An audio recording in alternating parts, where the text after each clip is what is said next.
Operation सिंदूरच्या समर्थनार्थ NDA घटक पक्ष प्रत्येक शहरात तिरंगा रॅलीचं आयोजन करतायत। मात्र दुसरीकडे महायुतीचा घटक पक्ष असलेल्या राष्ट्रवादी काँग्रेसमध्ये यापासून दूर राहत असल्याचं दिसतंय। तिरंगा रॅलीबाबत राष्ट्रवादीकडून अजून कोणतेही नियोजन झालेलं नाहीये।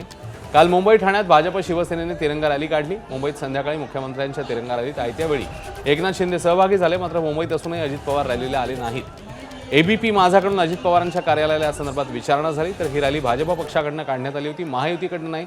त्यामुळे अजित पवार सहभागी झाले नाहीत अशी माहिती देण्यात आली।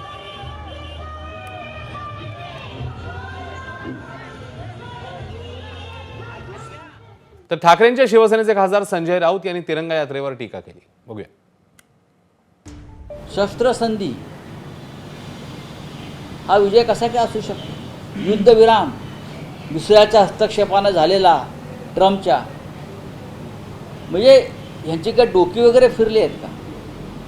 अख्खा देशाला धक्का बसलाय तुमच्या माघारीमुळे, तुमच्या युद्धविरामामुळे, तुमच्या शस्त्रसंधीमुळे, हां, तुमच्या कचखाऊ धोरणामुळे। आणि हे बिंडोक सगळे तिरंगा यात्रा काढतात। मी काल सांगितलं ह्यांनी डोनाल्ड यात्रा काढली पाहिजे। या लोकांनी डोनाल्ड यात्रा काढली पाहिजे आणि तिरंगा नाही, अमेरिकेचा झेंडा हातात घेतला पाहिजे। एबीपी माझा, उघडा डोळे बघा नीट।